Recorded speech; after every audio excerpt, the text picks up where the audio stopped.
அனைவருக்கும் வணக்கம். Welcome to Ponmari channel. இந்த வாரம் வந்து ஆக்ஷன் ரசிகர்களுக்காக இப்போ தமிழ் டப்பிங்கோட ரிலீஸ் ஆயிருக்கு ஹாலிவுட் படம் தான். இந்த வாரம் மார்ச் 21 அன்னைக்கு ரிலீஸ் ஆயிருக்கு. அமேசான் பிரைம் ஓடிடியில் ஆப்பில் அவைலபிளாக இருக்குது. தமிழ் டப்பிங்கோட அவைலபிளாக இருக்க படம் தான் ரோட் ஹவுஸ். இந்த படம் ஒரு நல்ல ஒரு தரமான ஆக்ஷன் படம். நல்ல ஒரு ஹாலிவுட் படங்களில் என்ன மாதிரியான ஆக்ஷன் எதிர்பார்ப்போம் அந்த மாதிரியான அம்சங்கள்லாம் நிறைஞ்ச படம். இப்போ வந்து நாளையிலேருந்து குட் ஃப்ரைடே ஹாலிடே ஸ்டார்ட் ஆகுது. ஒரு 3 நாள், ஒரு வெள்ளி, சனி, ஞாயிறு 3 நாள் லீவில் இருக்கும்போது வீட்டில் இருக்க சூழ்நிலை வந்துச்சுன்னா பார்க்கறதுக்கான நல்ல ஒரு ஆக்ஷன் படம் தான் சொல்லுங்கிறதுக்காக இந்த படம் ஹைலி ரெக்கமெண்டட்னு சொல்லலாம். அந்த அளவுக்கு சிறப்பான படம், தரமான படம். இந்த படம் 18+ மைண்டில் வச்சுட்டு பாருங்க. ஏன்னா படத்தில் வர ஒரு சில காட்சிகள் மற்றும் ரத்தம் தெரியக்கூடிய காட்சிகளுக்காக இது 18+. மற்றபடி இது 18+ மேலே இருக்கவங்களாம் பார்த்தா நல்ல போர் அடிக்காத என்கேஜிங்கான கதை. அதை பற்றி டீட்டெயில் ரிவ்யூவில் பார்க்கலாம். அதுக்கு முன்னாடி நம்ம சேனலில் புது படங்கள் ரிவ்யூலாம் பண்ணிட்டு வரோம். அந்த படம் தேட்டருக்குள்ள வரும்போதும் இந்த மாதிரி ஓடிடியில் இருக்கும்போது எப்படி இருக்குன்னு நம்ம தெரிஞ்சுக்கிறதுக்கும் யூஸ்ஃபுல்லாக இருக்கும். அதனால் நம்ம சேனலை சப்ஸ்கிரைப் பண்ணிங்கன்னு கேட்டுக்கிறேன். அது இல்லாமல் இந்த ரிவ்யூ பிடிச்சிருந்தா உங்கள் ஃப்ரெண்ட்ஸ் அண்ட் ரிலேஷன் எல்லாருமே ஷேர் பண்ணுங்கன்னு கேட்டுக்கிறேன். வாங்க விமர்சனத்தில் போகலாம். இந்த படம் வந்து ஹாலிவுட்டில் இந்த இந்த வருஷம் ரிலீஸ் ஆகி மார்ச் மாதம் ரிலீஸ் ஆயிடுச்சு. இது 1989 ரிலீஸ் ஆச்சு, தி ரோட் ஹவுஸ்ன்னு சொல்லி. அதுக்கப்புறம் சீக்குவலாக 2006 ரிலீஸ் ஆகி அதோட ரீமேக்காக இப்போ பண்ணியிருக்காங்க இந்த படத்தை. இது இந்த இந்த சீரீஸில் எல்லாமே நல்ல வசூலை குவிச்சுது. இந்த படமும் நல்ல ஒரு பாசிட்டிவ் ரிவ்யூஸ் தான் பெற்றுட்டு வருது. ஸோ சிறப்பான ஒரு ஆக்ஷன் படம். படத்தோட கதை என்னென்னா, ஹீரோ ஜேக் கிளேன்ஹால் வந்து ஒரு ஃபைட்டர் மாதிரியான ஒரு கேரக்டர். அவர் வந்து இந்த யூஎஃப்சின்னு சொல்லப்படுற அந்த டபிள்யூடபிள்யூஎஃப் மாதிரியான ஃபைட்டில் வந்து இந்த கிக் பாக்ஸிங் மாதிரி அந்த ஃபைட்டில் வந்து ஒரு மிகப்பெரிய ஒரு ஜாம்பவான். அவருக்கும் இன்னொருத்தருக்கும் ஃபைட் நடந்துகிட்டு இருக்கும்போது ஒரு லேடி வந்து பார்த்துட்டு இவரோட நல்ல ஒரு இந்த ஆக்ஷன் திறமையை பார்த்துட்டு இவர் வந்து அவங்களோட ரெசார்ட்டுக்கு வந்து இருக்கிற அந்த ஹோட்டலில் வந்து பீச் ஓரமாக இருக்கிற ஹோட்டலில் வந்து இவருக்கு வந்து பவுன்சராக வர்றதுக்காக கேட்குறாங்க. ஏன்னா அங்கே வந்து டெய்லி அந்த லோக்கலில் இருக்க அந்த ரவுடிஸ் நல்லா அட்டகாசமாக பிரச்சனைகள்லாம் வந்துக்கிட்டு இருக்கு. ஸோ அது கஸ்டமரை பாதிக்குது. இவங்க கடையை அடிச்சு நொறுக்கிறாங்க, நிறைய செலவாகுது. ஸோ அது பவுன்சர் வந்தவங்களும் இவங்களோட அட்டூழியத்தை பயந்துட்டு போயிட்டாங்க. அதனால இவர் நல்ல ஆக்ஷன் அந்த டபிள்யூடபிள்யூ மாதிரியான ஃபைட்டில் வந்து நல்ல ஒரு சிறந்த சாம்பியனாக இருக்கிறத நல்லா ரெக்கார்ட் பண்ணதால் இவர் எதிர்த்து போட்டியிட யாருமே வராமல் இருக்கிறதால அவரோட ஆக்ஷனை பார்த்துட்டு இவர் தான் அதுக்கு நம்பிக்கையான ஆளுன்னு சொல்லி கேட்கவும் அவர் வந்து நான் என்னால் முடியாது, வேறு இன்னொருத்தர் வேணால் அரேஞ்ச் பண்ணிங்கன்னு சொல்லி இன்னொருத்தர் கை காமிக்கிறாரு. அந்த லேடி என்ன சொல்கிறாங்கன்னா, அவரே இவரை பார்த்து பயப்படுறாரு. அதனால் நீங்கள் தான் வந்து வரணும்னு சொல்லி வற்புறுத்துறாங்க. எவ்வளோ வேணால் கொடுக்குறேன் அமௌண்ட்டு, எனக்கு வந்து பாதுகாப்பு வரணும்னு சொன்னோன்னே இவரும் ஒரு வழி யோசிச்சுட்டு அவரோட வறுமை நிலையை போக்குறதுக்காக கண்டிப்பாக நான் வரேன்னு சொல்லி ஒத்துக்கிறாரு ஒரு கட்டத்துக்கு மேலே. அதுக்கப்புறம் அந்த பீச் ஓட்டுன அந்த ரிசார்ட் மாதிரியே இருக்கான அந்த ஒரு பாரில் வந்து இவர் போய் சேர்றாரு. அங்கே போனோடனே எதிர்பாராத திடுக்கிடும் சம்பவங்கள்லாம் நடக்குது. ஆக்ஷன் அதகலமான ஒரு பல காட்சிகள்லாம் அரங்கேறுது. இவரோட அந்த ஒரு பாக்ஸிங் திறமை, கிக் பாக்ஸிங் வந்து யூஎஃப்சி திறமை, அந்த டபிள்யூடபிள்யூஎஃப் திறமையால் எதிரிகளை வந்து அடித்து பந்தாடுறாரு. அதனால பெரிய எதிரிகளோட பிரச்சனைகள்லாம் சம்பாதிக்க நேருது. அதுக்கப்புறம் அதுலேருந்து அவர் மீண்டு வந்தாரா இல்லையா, அவருக்கு ஹீரோக்கு என்னாச்சு, வில்லன்களை வந்து கட்டுப்படுத்தினாரா இல்லையா, இல்லை இவரும் பயந்துட்டு அந்த இதுலேருந்து பின்வாங்கி வந்துட்டாரா அப்படிங்கிறத அந்த பரபரப்பான ட்விஸ்டோட கிளைமேக்ஸோட சொல்கிறது தான் பேலன்ஸான மிச்ச கதை. இனி படத்தோட ப்ளஸ் மைனஸ் பார்க்கலாம். ப்ளஸ்ன்னு பார்த்தா இது வந்து என்கேஜிங்கான ஆக்ஷன் ஃபைட்ஸ் நிறைஞ்ச ஸ்க்ரீன் பிளே. எப்படி வந்து டபிள்யூடபிள்யூஎஃப் யூஎஃப்சி ஃபைட்ஸ் எல்லாம் நம்மளை கவருதோ அந்த மாதிரியான ஃபைட்ஸ் எல்லாம் நல்ல கிக் பாக்ஸிங்கான ஃபைட்ஸ் எல்லாம் வந்து மார்ஷியல் ஆர்ட்ஸ்லாம் வந்து நிறைஞ்ச படம். ஃபஸ்ட்டு ஆக்ஷனே நல்ல ஒரு செம்மையாக இருக்கும்.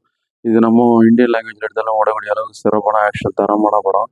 அப்படி சொல்லக்கூடிய அளவில் எந்த இந்திய லாங்குவேஜ் எடுத்தாலும் ஓடக்கூடிய ஆக்ஷன் படம். அப்படியான ஒரு நிறைஞ்சது என்கேஜிங்கான இது. அது இல்லாமல் நியாயத்துக்காக போராடுற ஃபைட்டுன்றதால மக்களோட நல்லா ஒட்டுற மாதிரியான ஒரு கதைக்கலாம். ஏன்னா பாரில் வந்து அட்டூழியம் பண்ணுறவங்கள அடிச்சுன்னு இருக்கும்போது என்ன 2 போடுன்னு சொல்கிற அளவுக்கு நம்மளும் படத்தோட ஒண்டிடுறோம். அதான் இந்த படத்துக்கு பெரிய ப்ளஸ் பாயிண்ட்டு. ஹீரோ வர அந்த ஜேக் கிளேனல் அவர் உடம்பு பாடிலாம் நல்லா ஃபிட்டாக ஃபிசிக்காக வச்சுருக்காரு. அவர் கிக் பாக்ஸிங்க்கு ஏற்ற உடம்பு, இந்த 6 பேக்கோட அவர் வில்லனோட பண்ணுற ஃபைட்லாம் வேறு லெவலில் இருக்குது.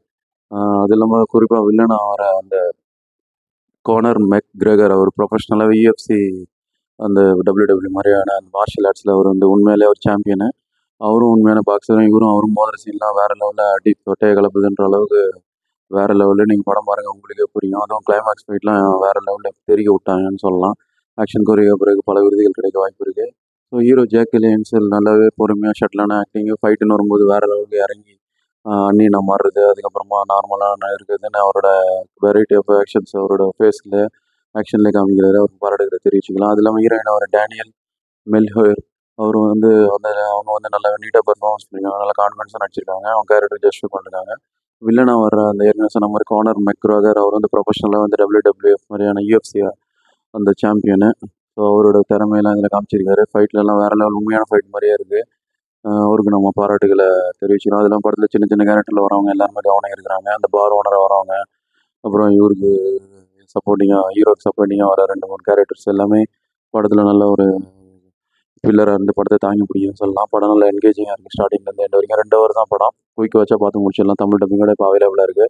அது இல்லாமல் மியூசிக் எடிட்டிங், சினிமோட்டோகிராஃபிலாம் டெக்னிக்கலி சவுண்டாக இருக்குது. அதுலேயும் சினிமோட்டோகிராஃபி வந்து நைட் எஃபெக்ட்லாம் நல்லா அந்த பீச் ஓரமாக இருக்குது. அந்த ரெசார்ட், அந்த நைட் லைட்டிங் எல்லாமே பக்காவாக இருக்குது.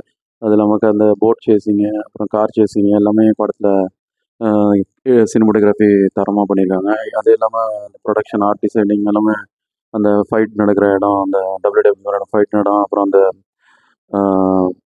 பார் இருக்க இடம்லாம் நல்லா ஒரு ஆர்ட் டிசைன்லாம் நல்லா பக்காவாக பண்ணியிருக்காங்க. ஹாலிவுட் தரத்தில் இருக்குது எல்லாமே. ஸோ இந்த படம் வந்து வேறு லெவலில் பண்ணியிருக்காங்க. ஹாலிவுட் படங்களுக்கு உண்டான அந்த ஒரு ரிச்னஸ் படத்தில் தெரியுது. அது இல்லாமல் மைனஸே இல்லையானா இருக்குது. 1 2 சில விஷயங்கள் எனக்கு ஒர்க் அவுட் ஆகல. அது என்னென்னா, இன்னும் 2 3 ஆக்ஷன் சீன்ஸை வச்சிருக்கலாம். இப்படி வச்சிருந்தா இன்னும் கொஞ்சம் வேறு லெவலுக்கு போயிருக்கும். ஏன்னா படத்தில் டயலாக் நிறைய வருது. அதை கொஞ்சம் கம்மி பண்ணிவிட்டு இன்னும் கொஞ்சம் விறுவிறுப்பாக ஒரு ஃபைட்ஸை வச்சுருந்து வில்லனை இன்னும் கொஞ்சம் ஷார்ப்பாக காமிச்சு பண்ணியிருக்கலாம். ஏன்னா வில்லனுக்கு அந்தளவுக்கு ரொம்பவும் டயலாக் எழுதுன மாதிரி தெரியல. ஹீரோ கொடுத்த இம்பார்ட்டன்ஸ் கொடுக்கல. அது இல்லாமல் இந்த படம் பீ கீப்பர் அப்படின்னு சொல்லி ஜனவரியில் வந்தது ஒரு படம். அந்த மாதிரியான படம் தான் இதுவும். ஸோ அந்த படமும் இது மாதிரி தான் இருக்கும். அதுக்கு ஜோன் ஆஸ்ட்ராட்டானோ நடிச்சிருப்பாரு. அது சிறப்பாக நடிச்சிருப்பாரு. அது மாதிரியான கதைகளை தான் இது. அந்த படம் பிடிச்சிருந்தா அந்த படம் உங்களுக்கு பிடிக்க வாய்ப்பு இருக்குது. ஸோ அதான் சொன்ன மாதிரி டயலாக் குறைச்சிட்டு அந்த படத்தில் வர மாதிரி ஆக்ஷன் இதுலேயும் வச்சுருந்தா நல்லா இருந்தாங்க. ஜான் விக் மாதிரி, அந்த த பீ கீப்பர் மாதிரி ஃபைட்ஸை வந்து இன்னும் கொஞ்சம் 2 3 இன்க்ரீஸ் பண்ணி டயலாகை குறைச்சி வில்லனை வந்து இன்னும் கொஞ்சம் ஸ்ட்ராங்காக வச்சுருந்தா படம் இன்னும் வேறு லெவலில் போயிருக்கும்.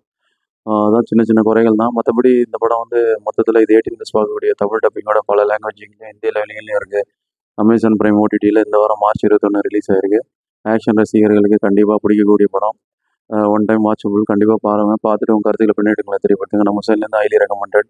ஆக்ஷன் படம் விரும்புகிறவங்களுக்கு, என்கேஜிங்கான கதை விரும்புகிறவங்களுக்கு, போர் அடிக்காமல் போகணும் அப்படின்னு சொன்னவங்களுக்கு, 2 மணி நேரம் நல்லா டைம் பாஸாக இருக்கணும் அப்படின்னு சொல்கிறவங்களுக்கு நல்ல ஒரு திருப்திகரமான படம்.